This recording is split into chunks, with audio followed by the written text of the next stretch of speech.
So, everywhere, saan ang ganito po ang ni-comment na sa TikTok si Ate Erica kahapon. Nakapollow daw ako. Opo, nakapollow ako. Na-chat ko nga siya eh. Sinabi ko sa Ate Erica, "Hello Ate Erica, mayaman ka ba?" At binigyan sa akin to.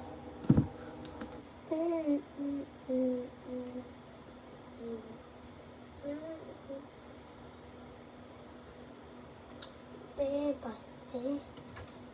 Mas maganda to eh. Yung isa yung mapangyak.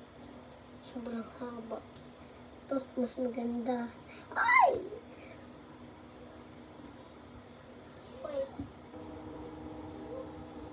Kumaganto ako. Lagay ko siya, guys. At pataasin ko yung tiyan ko.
Kailangan yung malambot.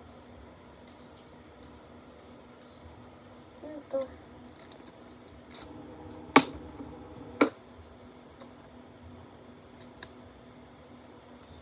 Okay guys. Magpabang.